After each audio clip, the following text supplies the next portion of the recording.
I'm Sierra. I'm 16, and 2 weeks ago, my parents left me a note.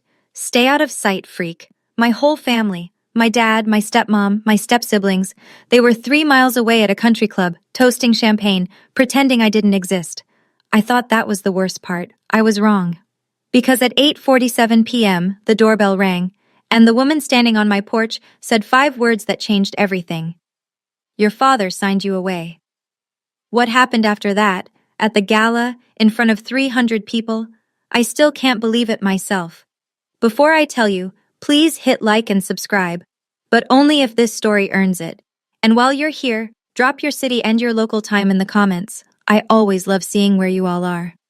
Now let me take you back to the morning of April 12th, my 16th birthday. I wake up to silence. Not the lazy Saturday kind, where you can hear someone making coffee downstairs or the TV humming through the wall. This is the hollow kind. The kind where you know, before your feet even hit the floor, that you're alone. My bedroom is at the end of the third-floor hallway. It's the smallest room in the house. No window facing the garden, no ensuite, no walk-in closet. I got moved here when I was 6, 2 years after my mom died, because Chloe needed my old room for her vanity setup. That's what Victoria said. Chloe needs the space, sweetie. You understand? I understood. I walked downstairs barefoot. The kitchen is cold. There are dishes in the sink from last night. 4 plates, 4 glasses, 4 sets of silverware. They had dinner without me. Again. I didn't even hear them. I open the fridge for milk, and that's when I see it. A note. Stuck to the fridge door with a magnet shaped like a lobster from our Cape Cod trip. A trip I wasn't invited to. The handwriting is Chloe's. Pink highlighter, big loopy letters like she was decorating a poster for homecoming. Dad's hosting brunch at the club. Don't come. Stay out of sight, freak. C. I read it 3 times. Not because I don't understand it. Because I keep hoping I'll misread it. Freak. That's what they call me when they think I can't hear. But this time, Chloe wrote it down, made it permanent, stuck it on the fridge next to the grocery list like it belongs there. Then I noticed something else. At the bottom of the note, in small blue ink, my father's handwriting. Neat, slanted, controlled. 2 words and an initial. V will explain later. G. Victoria will explain what exactly, and explain what later. I should tell you how we got here. My mom, Lillian Merritt, died in a car accident when I was 4. I don't remember the funeral. I remember her hands. I remember the way she smelled like lavender and oil paint. And I remember a bracelet. Silver, thin, with a tiny star charm, because she never took it off. It's on my wrist right now. It's been on my wrist since the day my dad handed it to me in a plastic hospital bag and said, this was hers. That was the last soft thing he ever gave me. 2 years after Mom died, Dad married Victoria Ashford. She moved in with her 2 kids, Chloe, who was 8, and Brandon, who was 10. Overnight, I went from being the only child in a quiet house to being the odd one out in a loud one. It happened slowly, the way rot does. First, my mom's paintings disappeared from the living room. We're redecorating, Victoria said. Then her photos came off the hallway wall. It's healthier for Grant to move forward. Then the anniversary of her death passed without a word. No flowers, no candle, nothing. And every year, I shrank a little more. Last Christmas, Victoria hired a photographer for a family portrait. I came downstairs in my nicest sweater. Victoria looked at me and said, "Oh, we didn't want to bother you. You always look so uncomfortable in photos." The portrait hangs in the dining room now. Grant, Victoria, Chloe, Brandon, 4 smiles, no Sierra. I told my dad it hurt. You know what he said? "Don't make this harder than it needs to be, Sierra." My mom left me this bracelet. My dad once tried to give it to Chloe for her junior prom. I hid it in my sock drawer for a week. But what I didn't know, what nobody told me, was that my mother left me something else. Something much bigger than a bracelet. I stand in the kitchen for a long time after reading that note. Then I do something stupid. Or maybe something brave. I'm still not sure which. I open the pantry, find a box of vanilla cake mix that's been there since Chloe's last birthday, and I make myself a cupcake. 1 cupcake. In a single ramekin, because I can't find the muffin tin. I stick a birthday candle in it, one of those cheap ones from the junk drawer, already half melted from some other celebration that wasn't mine. I light it with the stove, and I sing, "Happy birthday to you." My voice cracks on the second line. By the third, I can barely get the words out. I blow out the candle. I don't make a wish. I stopped wishing for things from this family a long time ago. I pick up my phone. No texts. No missed calls. Not from Dad. Not from Victoria. Not from Chloe or Brandon. Zero. I scroll through my camera roll because I don't know what else to do with my hands, and I find it. The only photo I have of my mother. It's blurry, taken on an old phone, maybe by a nurse. Mom's holding me. I'm maybe 3. She's smiling at the camera, and on her wrist, the same silver bracelet I'm wearing right now. I sit on the kitchen floor. I pull my knees up, and I cry. Not because of the note, not because of the party I wasn't invited to. I cry because I finally hear the thing I've been whispering to myself for 12 years, and for the first time, I let it be loud. I've been apologizing for existing in this house for 12 years, and no one ever told me to stop. The clock on the microwave reads 8:47 p.m. The doorbell rings. I almost don't answer it. I'm glad I did. I wipe my face with the back of my hand, toss the candle in the trash, and walk to the front door. I figure it's a package. Maybe a neighbor's DoorDash left at the wrong house. It's not. There's a woman on my porch. Late 50s maybe. Silver-streaked hair, pulled back in a low twist. Gray blazer over a white blouse, like she just came from court. She's holding a large brown envelope. Thick, the kind with a metal clasp. And her eyes are red. Not like she's been drinking. Like she's been crying. She sees me and goes very still. "You look just like her," she says. I don't know what to say to that. Like who? Your mother. I haven't heard a stranger say that word, mother, in connection to me in years. It hits me somewhere behind my ribs. Who are you? My name is Dorothy Kessler. I'm an attorney, and I was your mother Lillian's closest friend. I've never heard this name, not once. Dad never talks about Mom's friends. Dad never talks about Mom at all. Dorothy glances past me into the dark house. Are you alone? Yeah. Something tightens in her jaw. She looks at the note still stuck to the fridge. She can see it from the doorway. She reads it. I watch her face change. Then she sits down on the porch step, right next to me, like she's known me my whole life. And in a calm, steady voice, the kind of voice that tells you bad news without making you feel small, she says, "Did your father ever tell you about your mother's will?" I shake my head. Your father signed away his parental rights this morning. He filed the papers at 9 a.m. on your birthday. Do you understand what that means? I don't. Not fully. It means, legally, he is no longer your father. And that triggered something your mother put in place 16 years ago. We sit at the kitchen table, the same one where 4 plates were used without me last night, and Dorothy makes tea. She moves around the kitchen like she's memorizing it, like she's angry at the walls. How long have you been looking for me? I ask. 12 years. She sets the mug in front of me. Your father changed his number 6 months after Lillian passed, moved from Stamford to Westport, told mutual friends you were at a boarding school in New Hampshire. I hired a private investigator twice. Dead ends both times. So, how did you find me now? Because your father made a mistake. When he filed the papers to relinquish custody, it triggered a flag, a legal alert your mother's attorney set up when the will was drafted. The moment Grant Merritt stopped being your legal parent, I was notified. I stare at the envelope on the table. What's in there? Dorothy opens it slowly. Inside is a stack of yellowed papers with a notary seal, a smaller sealed envelope, and a photograph I don't recognize. This, she says, holding up the notarized document, is your mother's original will. She made it the year you were born. Your father told everyone it didn't exist, but it does. I have the original, because Lillian gave it to me for safekeeping. She explains it simply. Mom owned things. The house we're sitting in, a cabin in Vermont, a piece of land in Maine, a trust fund meant for my education, and a collection of paintings from my grandmother's side. All of it was left to me. Only me. Managed by a guardian until I turned 18.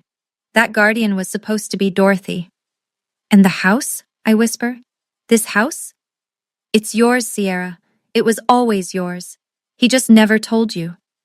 Dorothy touches the smaller sealed envelope, but doesn't open it. There's a letter in here, from your mother. But I think you should read it when you're ready. Not tonight? Then she tells me the rest. Grant is planning to transfer all of Mom's assets to a charity foundation, one run by Victoria.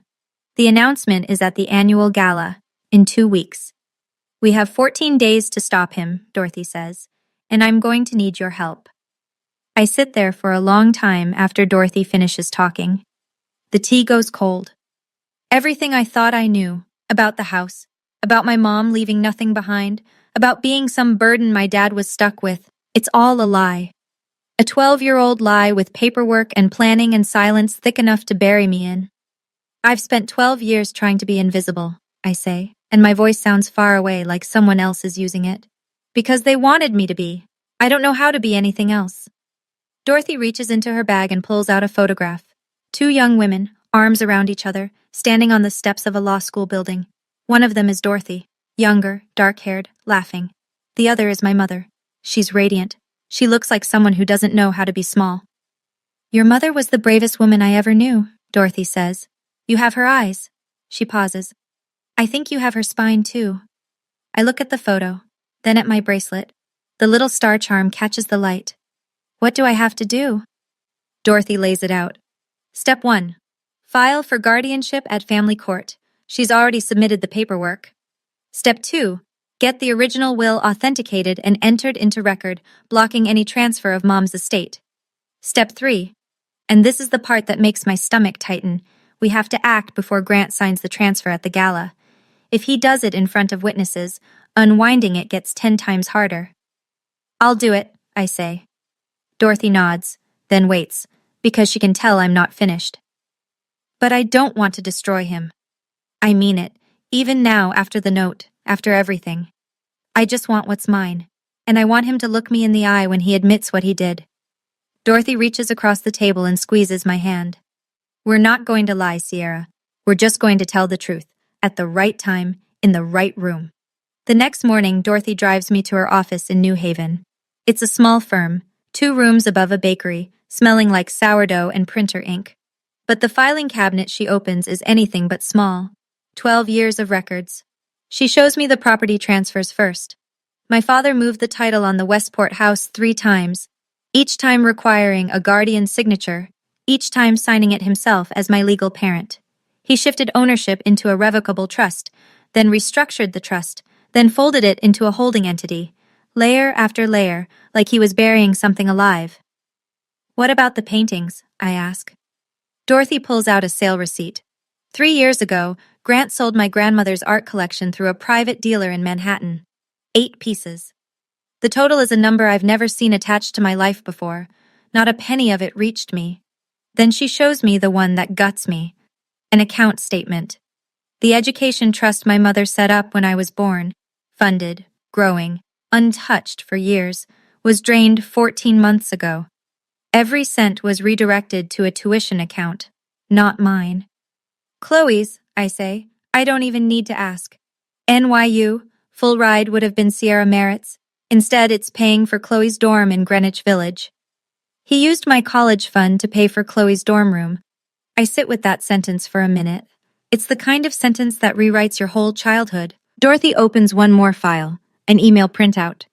From Grant to his personal attorney dated 3 years ago. It reads, "The girl doesn't need to know anything. She's better off not knowing." The girl, not my daughter, not Sierra, the girl. My phone buzzes. Dorothy, checking her messages. She looks up and something shifts in her expression. The guardianship hearing just got scheduled, she says, same day as the gala. I feel the room tilt. Morning court, evening gala. One day, everything. Standing in Dorothy's office, staring at that email. The girl doesn't need to know anything. I felt something snap. Not sadness, something sharper, like the last thread connecting me to the word father, just broke clean off. For 12 years, I thought I wasn't enough. Turns out I was too much of a reminder of what he wanted to steal. I kept wondering, what kind of person looks at their own child and sees an obstacle? Have you ever discovered someone you trusted was lying about everything? Tell me in the comments. I want to hear your story too. I have to go back. Dorothy explains it calmly. Until the court grants her guardianship, I don't have a legal address anywhere else. If I disappear, Grant could file a missing persons report, and that delays everything. So I pack my bag, ride back to Westport, and walk through the front door like nothing happened. No one notices I was gone. 2 days. Not a single question. Victoria is in the kitchen when I walk in. She's on the phone, laughing, holding a glass of sparkling water. She sees me and covers the mic. Oh, there you are. Grab me the sparkling water, would you? This one's flat. Like I'm the help. I open the fridge, I take my time, and I look, really look, at this house I've lived in for 16 years with new eyes. The family portrait on the wall, 4 people, no Sierra. The fresh flowers on the entry table that Victoria orders weekly, always white peonies, Mom's favorite, though Victoria doesn't know that. Or maybe she does. And then I see it. Victoria's hand, on the counter, the ring, my mother's engagement ring. I recognize it from the one photo I have, a round-cut diamond on a platinum band with 2 small sapphires. Dad told me years ago it was lost. But there it is, on Victoria's finger, catching the afternoon light like it belongs there. My stomach turns. On the dining table, a pile of cream-colored envelopes, invitations. I pick one up. The Merritt Family Foundation Annual Gala. The logo on the front is elegant, a stylized L intertwined with a vine. I stare at it. That's my mother's monogram. I've seen it in her sketchbooks. Victoria took my mother's initial and made it her charity's logo. Chloe breezes past the kitchen. Why are your eyes red? Were you crying again? God, you're so dramatic. I say nothing. Dorothy's voice in my head. Don't let them know you know. Not yet. I put the sparkling water on the counter and walk upstairs. Slowly, like I'm made of glass.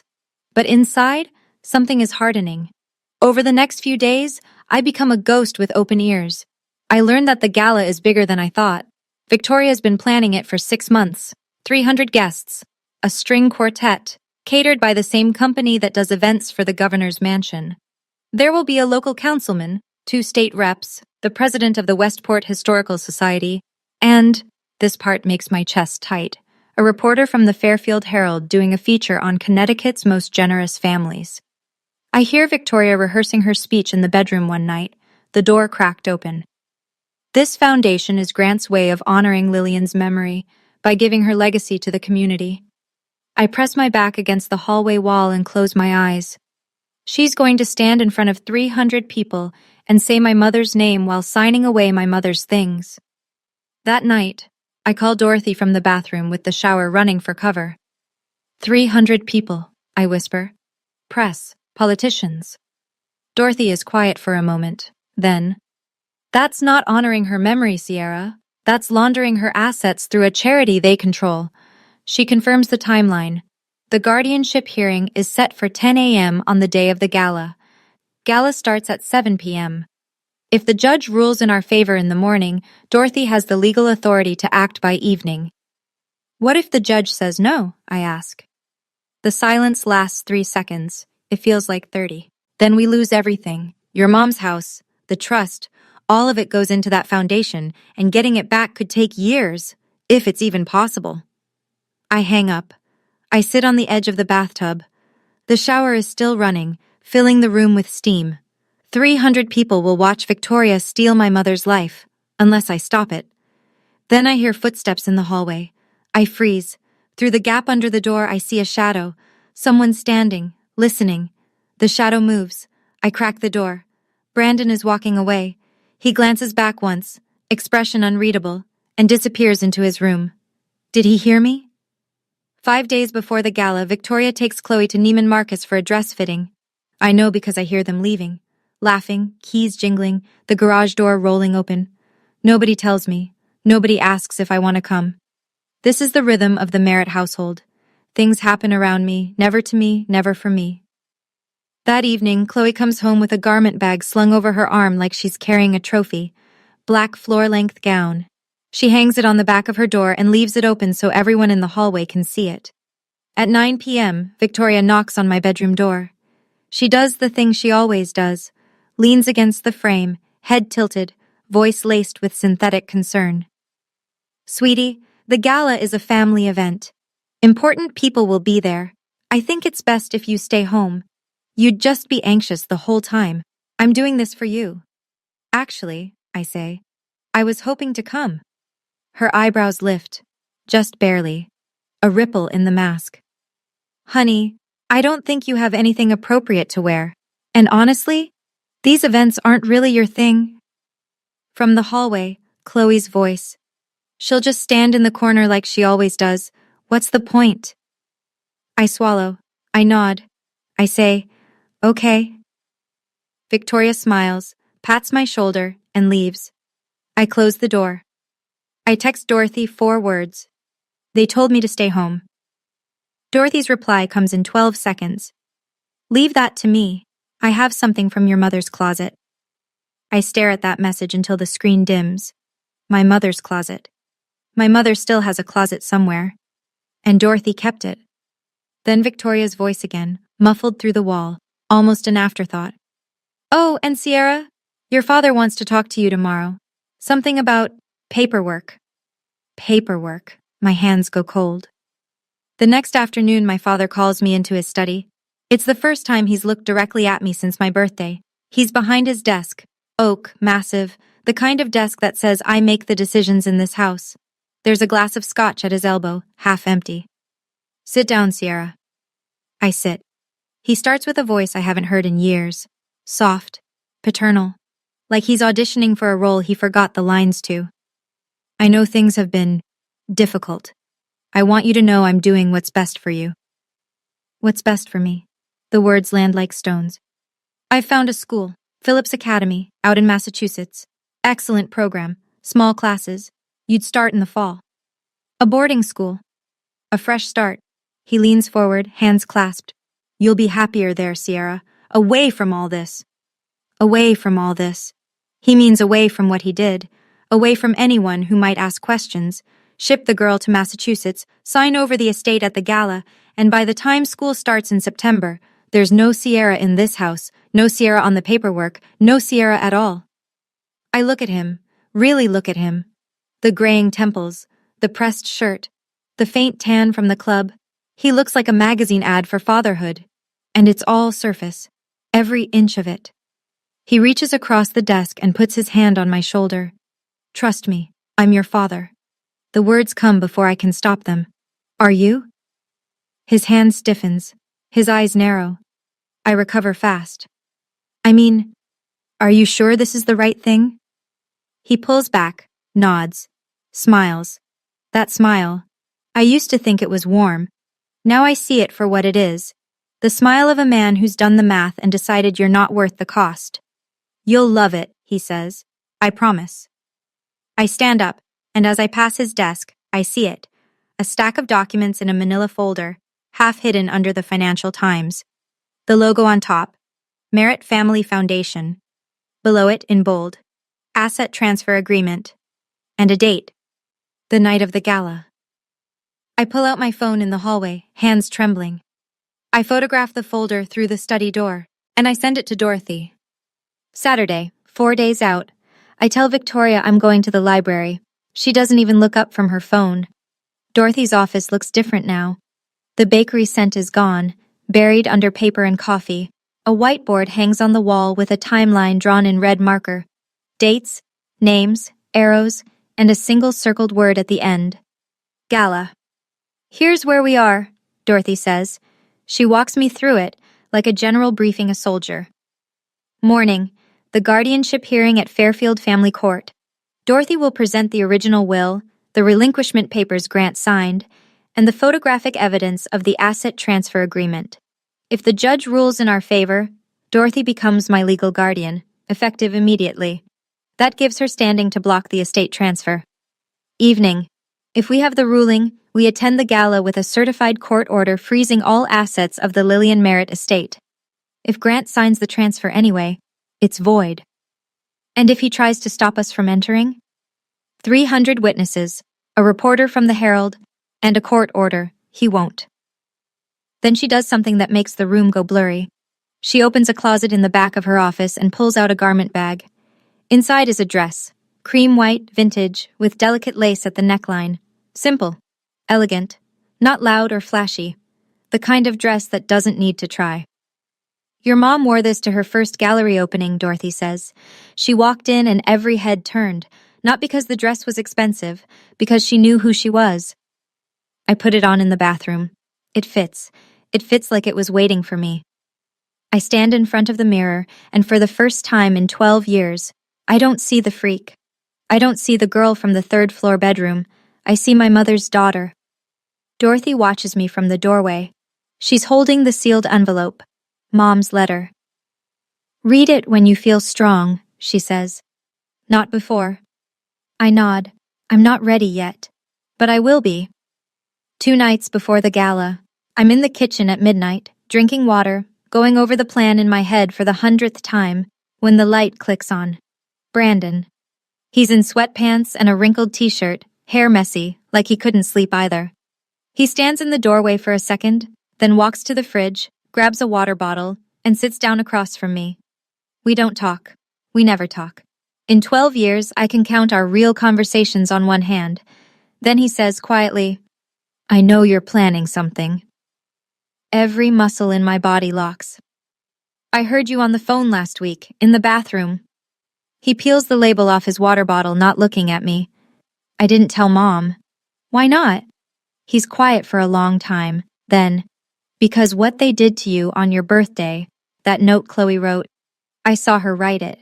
I was standing right there, and I didn't stop her." He finally looks up. "I should have. I don't know what to do with this. 12 years of nothing, and now, at 12:15 a.m. in a kitchen that technically belongs to me, he wants to have a conscience. I don't know what you're doing, Sierra, but whatever it is, be careful. My mom fights dirty." I hold his gaze. I know she does. He stands up, starts to leave, then stops, hand on the doorframe. "There's something else. Mom has a lockbox in her closet, under the shoe rack. She told Dad it's jewelry, but I've seen her open it. It's not jewelry. It's papers." My pulse spikes. What kind of papers? I don't know, but she checks it every time something legal happens in this house. He turns to leave again. One more pause.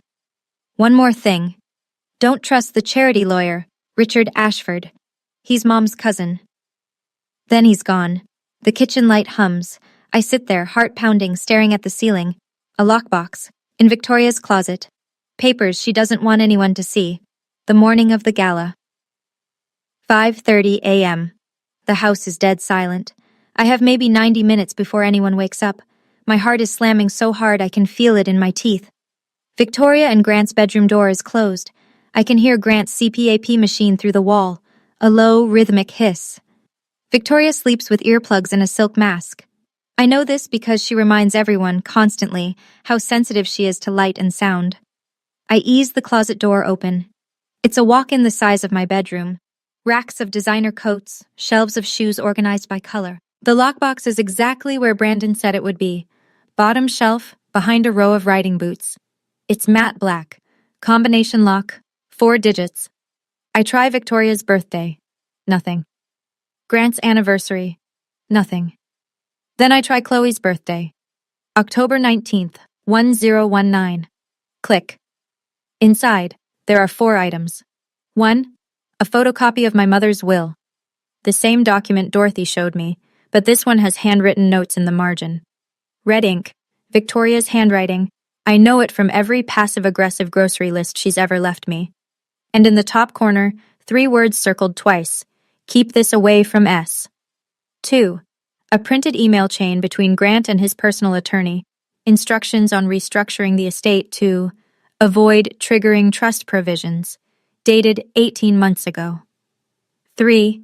The photograph that makes my hands shake. Mom holding me. I'm maybe 2.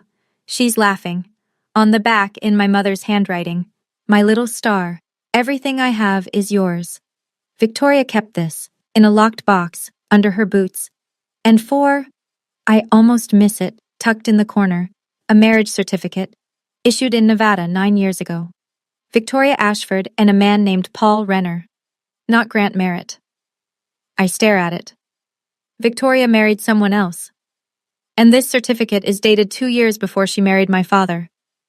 Was she still married to Paul Renner when she walked down the aisle with Dad? I photograph everything. Close the box, spin the dial, push the boots back, slide the closet shut. In the hallway, I call Dorothy. My voice is barely a whisper. I have proof Victoria knew. She's been helping him the whole time. Good. This changes the hearing. There's something else. Victoria might have been married to someone else when she married my dad. Silence on the line. Then very carefully. Send me the photo. I'll verify it before court. I hang up. My hands won't stop shaking.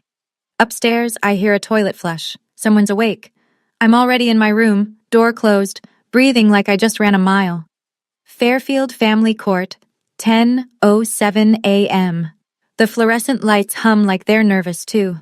I'm sitting in a wooden chair next to Dorothy, wearing jeans and a clean blouse, nothing that draws attention. Dorothy told me to dress like a student, not a plaintiff. Let the documents do the talking, she said. The courtroom is small. One judge, one clerk, a court reporter whose fingers hover over her keys like a pianist about to play. Judge Patricia Holloway enters. She's in her 60s. Silver glasses, no-nonsense posture. The kind of face that's heard every lie in the state of Connecticut and isn't impressed. Dorothy presents our case. She's calm, precise, unhurried.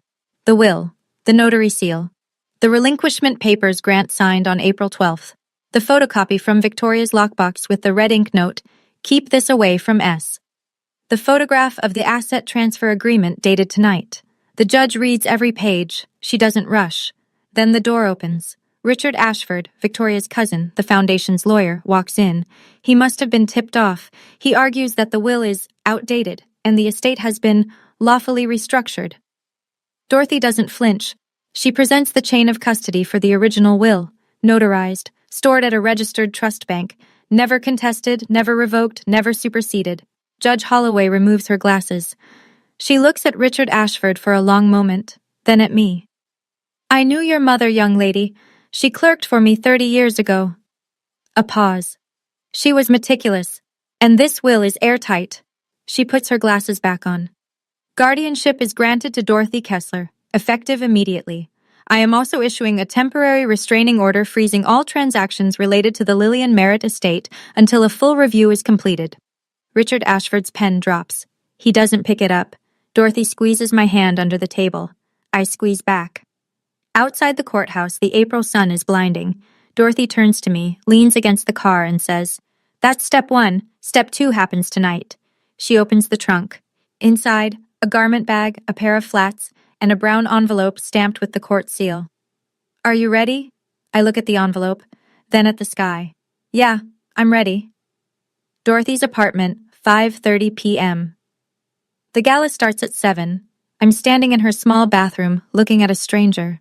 The dress, Mom's cream white dress, fits like a second skin. The lace at the neckline rests just below my collarbone. The hem falls right above my ankles. I'm wearing flats, not heels, because Dorothy said, "You want to be steady, not tall." She helps me pin my hair up, twisting it into a loose bun the way she says Mom used to wear it. A few strands fall around my face. Dorothy's hands pause. "She wore her hair exactly like this at the gallery opening," Dorothy says. Her voice catches. "You could be her twin." I look at my reflection. The silver bracelet on my left wrist. The lace. The way the light hits my jaw. For the first time, I don't look lost. I look like I belong somewhere, just not where I've been. Dorothy hands me the court order in a crisp manila envelope. If Grant signs the transfer, we serve this. If he doesn't, we serve it anyway. Either way, it's over tonight. What if he makes a scene? He will. But 300 people with phones will be watching. That's exactly what we want. I nod. I pick up the sealed envelope. Mom's letter. I've been carrying it for 2 weeks. I've held it, turned it over, pressed it against my chest in the dark. I haven't opened it. I open it now. The paper is soft, 16 years old. Her handwriting is small and neat, slanting slightly left. If you're reading this, I'm not there anymore. But know this, everything I built for you. Not for anyone else. Not for your father. For you. If anyone ever makes you feel like you don't belong, remember, you are the reason I stayed up every night planning. You are enough, my little star. I fold the letter. I press it to my lips. On the drive to the country club, neither of us speaks. The sun is going down, painting the sky orange and pink over Long Island Sound. The car stops. I can hear the music from the parking lot. Jazz. Something smooth and expensive. The lot is full of BMWs and Teslas. I hold the letter in one hand and the court order in the other. Mom, I whisper. I hope you can see this. The Fairfield Country Club looks like a wedding venue on steroids. Crystal chandeliers hanging from vaulted ceilings. White tablecloths over round tables set for 10. Candles everywhere. The flickering kind, not the electric kind, because Victoria doesn't do tacky. A jazz quartet in the corner, playing something by Coltrane. Wait staff in black vests gliding between guests carrying trays of champagne flutes and shrimp cocktails. 300 people, maybe more. Every seat taken. And at the far end of the room, near the small stage, my father. Black suit, silver tie. Standing with his hand on Victoria's back, laughing with a man I recognize from the club's board of directors. Victoria is next to him, red dress. Long, fitted, the kind that costs what some people make in a month. And on her left hand, my mother's ring, catching the light every time she gestures. Chloe is at the VIP table near the front, tapping on her phone, looking bored and expensive. Dorothy and I walk through the main entrance. I don't sneak in. I don't use a side door. I walk through the front, in my mother's cream-white dress, with the silver bracelet on my wrist and the court order in my hand. A few heads turn, then more. Then a wave of whispers moves across the room like wind through tall grass. I see it happen in slow motion. Margaret Maggie Dunn, the club's general manager, spots me from across the room. She's been here for 20 years. She worked for my mother. She sees the bracelet. Her hand goes to her mouth. She leans toward a colleague, and I can read her lips. That's Lillian's daughter. Victoria notices next. She's mid-laugh when her eyes find me. The champagne flute freezes halfway to her mouth. The color drains from her face like water from a tub. She grabs Grant's arm, points. My father turns. Our eyes meet across the room. Across 12 years. Across every lie he ever told and every birthday he ever forgot. He stares. Then he smiles. That country club smile. The one built for cameras and strangers. He walks toward me. Slowly. Controlled. He leans in. His voice is low, sharp. Just for me. What are you doing here? I look him dead in the eye. I was invited. His jaw tightens. You need to leave. Now. I don't blink. I don't think I will. Grant's hand closes around my elbow. Not hard enough to bruise, but hard enough to steer. He moves me toward the corner of the room, behind a potted fern the size of a small tree, where the acoustics are bad and the lighting is worse. His voice is a controlled hiss. I don't know how you got in here, but you're leaving, right now. That's interesting, I say.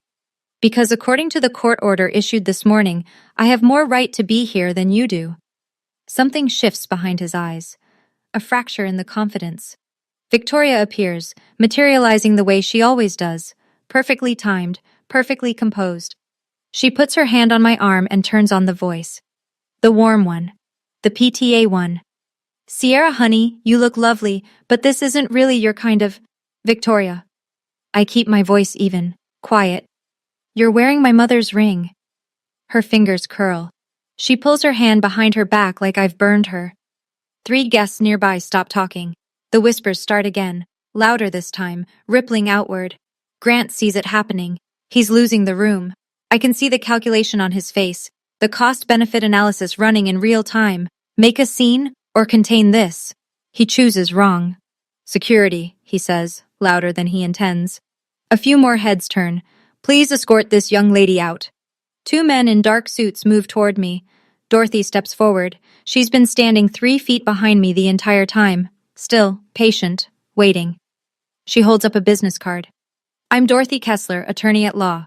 This young lady is my legal ward as of 10:47 this morning. Removing her from this venue would constitute unlawful interference with a court-appointed guardian. I strongly suggest you step back. The guards stop. They look at each other, then at Maggie Dunn, who's watching from the side. Maggie gives a small nod. They retreat. Grant's face is a mask fighting itself. Victoria leans in, her whisper thin as a blade. Get her out of here before the speech. Too late. The MC is already at the podium. The spotlight swings. A voice fills the room. Ladies and gentlemen, please welcome our host for the evening, Grant Merritt. The room applauds. Grant straightens his tie. He has no choice. He walks toward the stage. I take my seat in the front row. Grant takes the stage like a man stepping onto a landmine and pretending it's a dance floor. The spotlight hits him. He smiles, that wide, practiced donor dinner smile, and waits for the applause to settle. Thank you all for being here tonight. This room is full of people who believe in something bigger than themselves, and I'm honored to stand with you. Polite applause. Victoria beams from the front table, hands folded, queen of the evening. Then he says her name. My late wife, Lillian, believed in giving back. She was an artist, a dreamer, and the most generous person I ever knew. My throat tightens. He hasn't said her name to me in years. But here, in front of cameras, he wraps it in gold. Tonight, to honor Lillian's memory, Victoria and I are proud to announce the Merritt Family Foundation, dedicated to arts education for underprivileged youth throughout Fairfield County. More applause. Louder now. People nod. This is the part where rich people feel good about being rich. Grant picks up a document from the podium, the asset transfer agreement. I recognize it from the photo I took in his study. He holds up a pen. To fund this mission, I am personally donating the full Lillian Merritt estate, her properties, her art collection, her legacy, to the foundation, effective tonight. The room erupts, standing ovation. Victoria wipes a tear that I'm fairly sure isn't real. Grant signs, pen to paper, right there under the spotlight. 300 people clap like they've just witnessed an act of grace. I don't clap, I watch. And next to me, Dorothy doesn't tense, doesn't panic, doesn't reach for the envelope. She just smiles. Small. Certain. She leans over and whispers 4 words into my ear. Now it's our turn. The applause is still rolling when Dorothy stands. She doesn't rush. She buttons her blazer, picks up the manila envelope, and walks to the stage like she's done this 1,000 times. The MC tries to intercept her. She shows him something, I can't see what, and he steps aside. Dorothy takes the microphone. Excuse me. The room goes quiet. Not all at once. It's a slow drain, like air leaving a balloon. Heads turn, phones come up.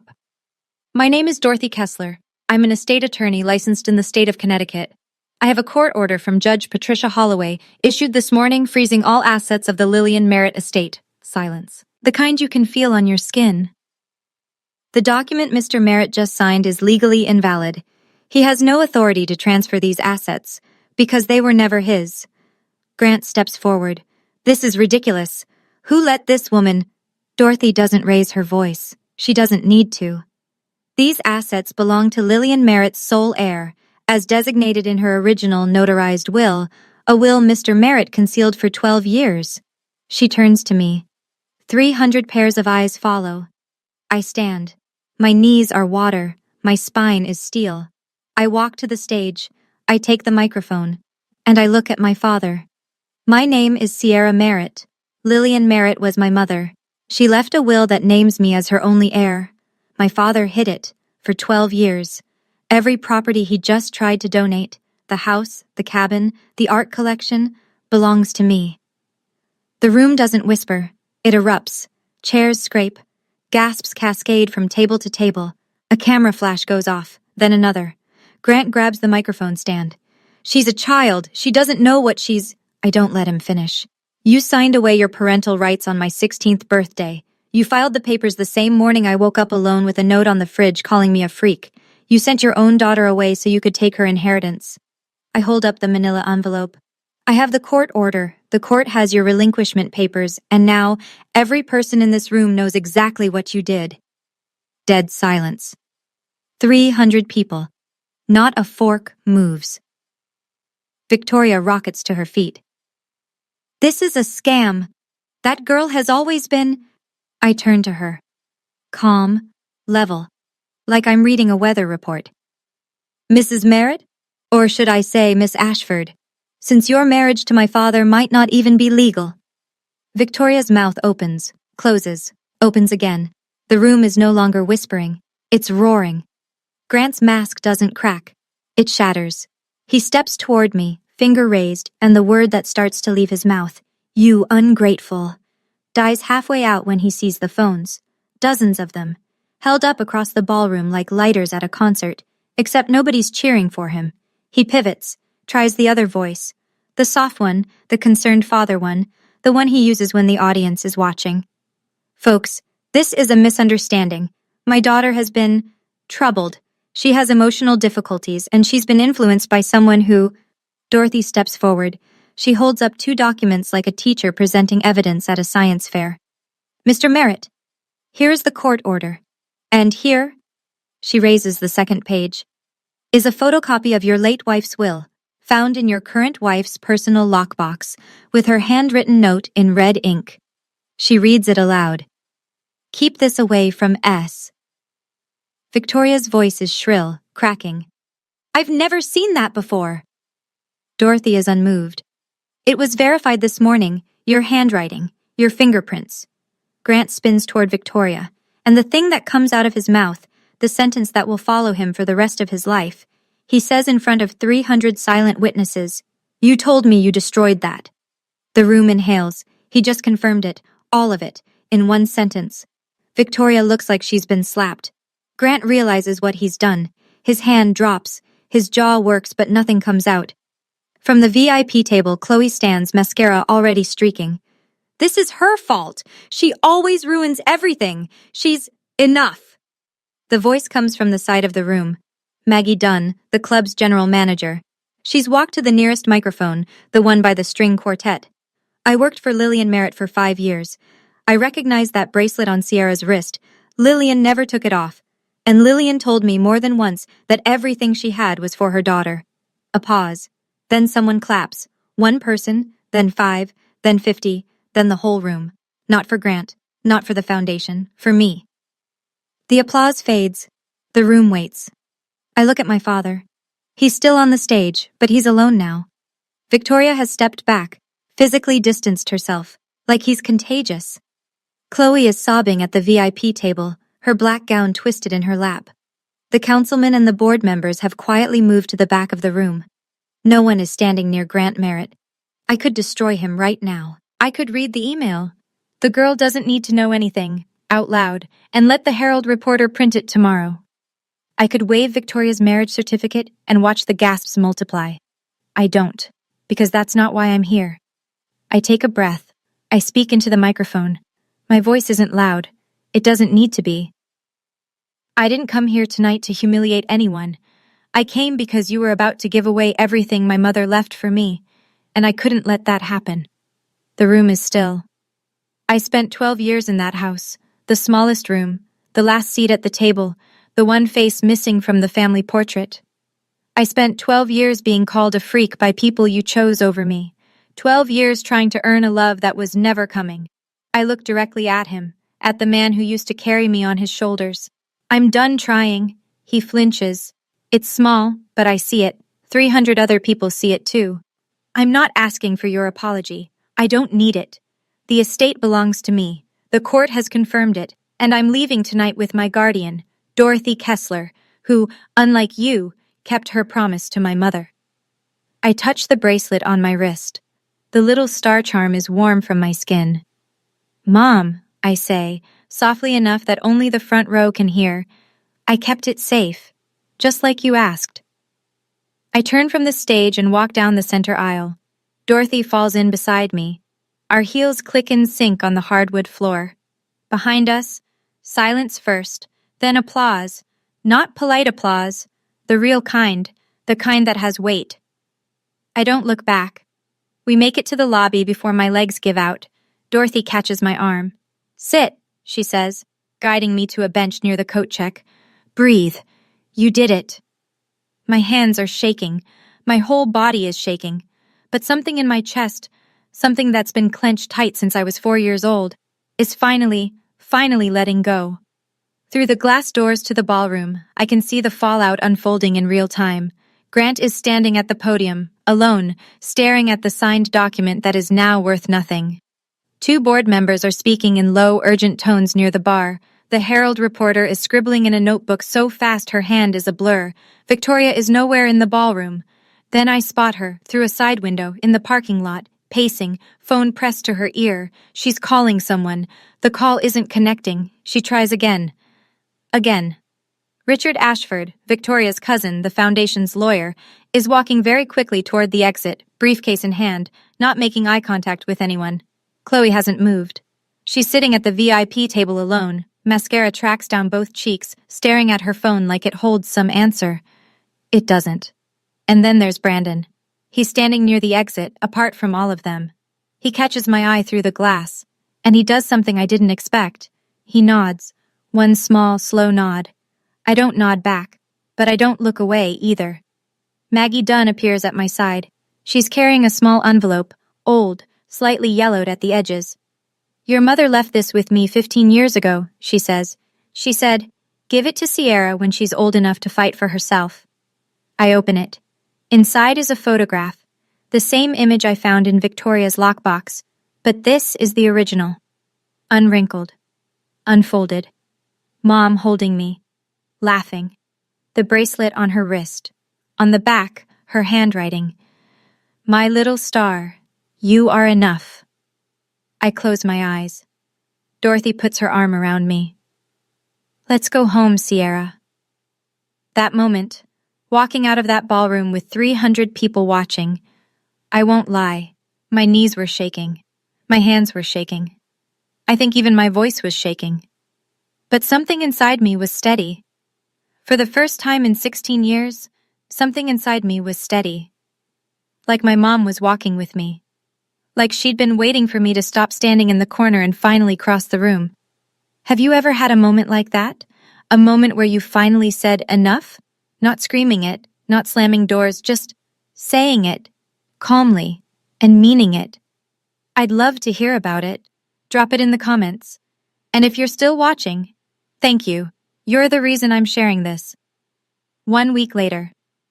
I'm sitting at Dorothy's kitchen table in New Haven, eating scrambled eggs she made from scratch, when the phone rings. She picks up, listens for 40 seconds and hangs up. That was the court clerk. The judge reviewed the full file. Lillian's will is upheld. All properties returned to the trust under my management until you turn 18. I set my fork down. All of them? All of them. The house, the cabin, the land in Maine, what's left of the education fund. Everything. Grant has 60 days to vacate the Westport house, the house my mother bought. The house he raised another woman's children in while hiding my existence from the one person who was supposed to protect me. The Merritt Family Foundation is under investigation. The State Attorney General's office opened a preliminary inquiry into whether the charitable donation constituted fraudulent asset transfer. Victoria has been called in for a deposition. The Fairfield Herald ran the story 3 days after the gala. Front page of the local section. Gala host confronted by daughter over hidden will. Grant's photo, mid-speech, mouth open, caught in that fraction of a second where his face hasn't decided which lie to tell next. Victoria filed for divorce, but the filing was suspended because Dorothy quietly submitted the Nevada marriage certificate to the court. If Victoria was still legally married to Paul Renner when she married Grant, the second marriage may be void, which means Victoria has no spousal claim to any of Grant's assets. None.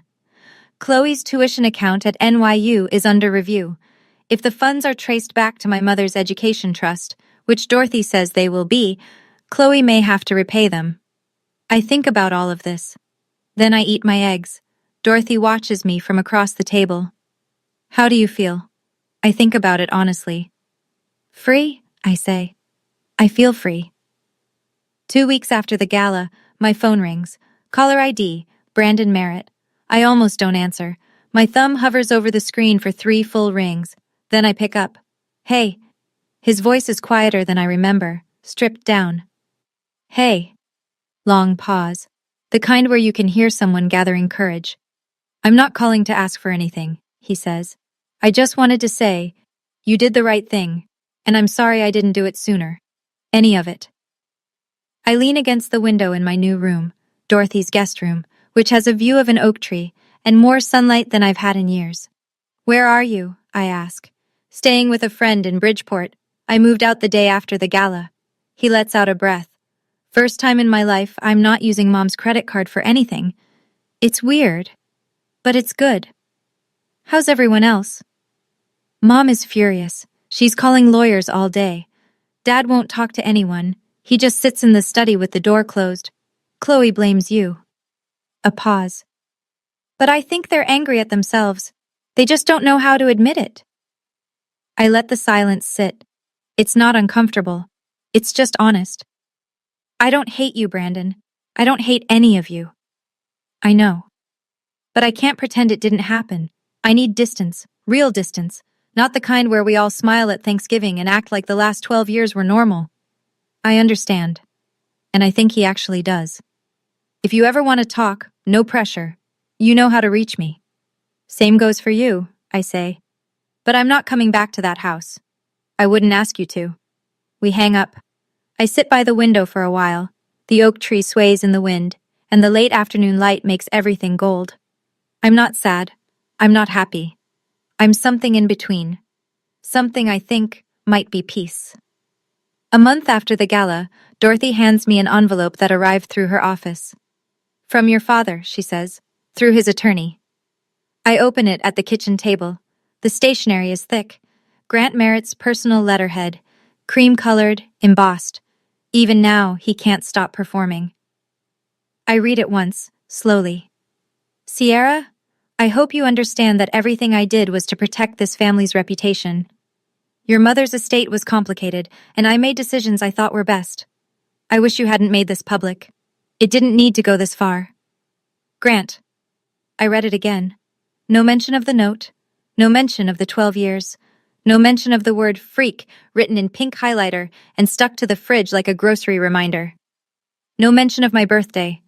No mention of the bracelet he tried to give to Chloe, or the education fund he drained, or the email where he called me the girl. Not one word of apology. Are you going to reply? Dorothy asks. No. I fold the letter along its creases neatly, the way he'd want. He's still performing. Even in a letter, he's performing. Dorothy nods like she expected that answer. I open the drawer where I keep Mom's letter and set Grant's beside it. I don't rip it up. I don't burn it. I don't throw it away. I just put it down. And I walk away. Because that's what you do with things that no longer have power over you. You set them down. Then I notice something else inside the envelope, wrapped in tissue paper at the bottom. My mother's engagement ring, the round-cut diamond with the 2 sapphires, the one Victoria wore to the gala. No note, no explanation, just the ring. I hold it up to the window. It catches the light the same way it did on Victoria's finger. Except now, for the first time, it looks like it's home. I slip it on. It fits. Mom's letter, Mom's dress, Mom's bracelet, Mom's ring. Piece by piece, she's coming back to me. 6 months later. I'm sitting cross-legged on the floor of Dorothy's apartment in New Haven, painting. Not anything good. I'm still learning. Right now it's a bowl of oranges that looks more like a pile of softballs. But the brush feels right in my hand. The same way it must have felt in Mom's. Dorothy hung my first painting, a watercolor of the oak tree outside my window, on the living room wall, right above the couch. She didn't ask permission. She just did it, the way you do things for people who belong in your home. I go to a new school. It's smaller than Westport, no lacrosse team, no college counselor with a waiting list. But I have friends for the first time. Real ones. 2 girls from my art class who don't know a thing about the Merritt Gala, and I like it that way. The Westport house is under the trust now. I haven't been back. I'm not ready. Maybe next year. Maybe never. Dorothy says there's no rush, and I believe her. The cabin in Vermont, that's different. Dorothy and I drove up last weekend. It's small, tucked into the Green Mountains, with a porch that faces east so you get the sunrise. When I walked in, I stopped breathing. Mom's paintings were still on the walls. Grant never came here. He never touched this place. It was like stepping into a room she'd just left. Her brushes were still in a coffee can on the windowsill. Her hiking boots were by the door. I sat on the porch for 2 hours, wrapped in a quilt that smelled like cedar, watching the trees turn gold and red. On my wrist, the silver bracelet. On my right hand, Mom's ring. "She would have loved seeing you here," Dorothy said from the doorway. "I think she can see me, wherever she is. I think she's been watching this whole time. I'm 16 and I'm starting over. That should feel scary. It doesn't. It feels like breathing. People ask me if I regret it, if I wish I'd done it differently, quieter, more private, without the stage and the spotlight and the 300 witnesses with their phones out. Honestly, no. Not because I wanted to embarrass anyone, but because silence was what kept me trapped for 12 years. My father counted on my silence. Victoria counted on it. Chloe counted on it.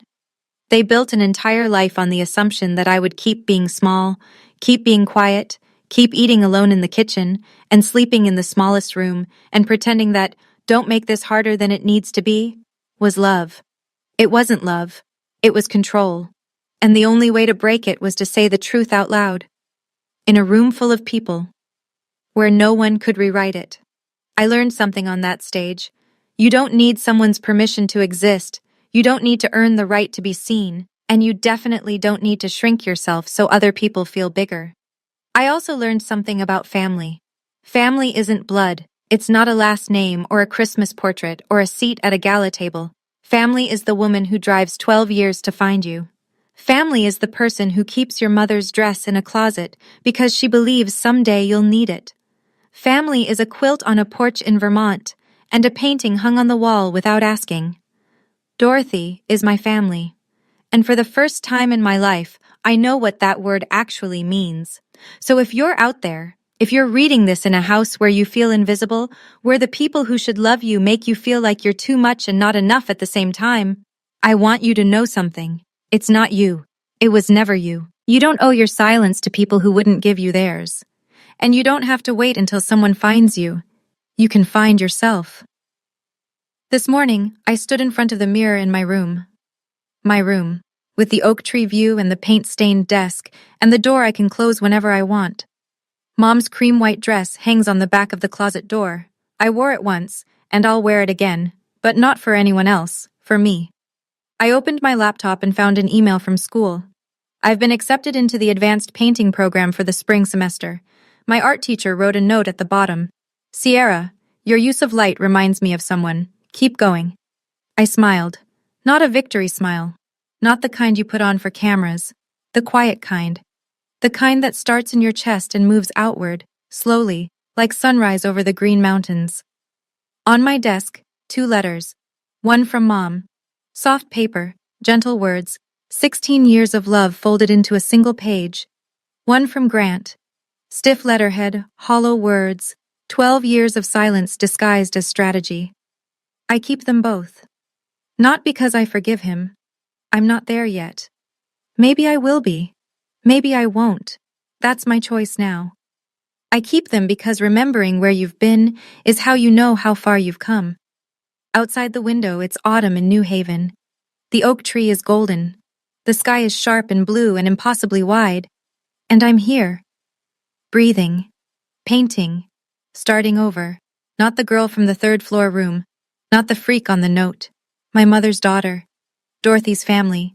My own person. Sierra Merritt. 16. Enough. That's my story. And if you made it all the way to the end, thank you. Really. It means more than you know. If this story reminded you of someone or something you've been through, share it. Sometimes knowing you're not alone is the first step. And if you want to hear what happened next, because trust me, there's more, I'll leave the link in the description. Like, subscribe, and hit that bell if you haven't already. I'll see you in the next one. Stay strong. You are enough.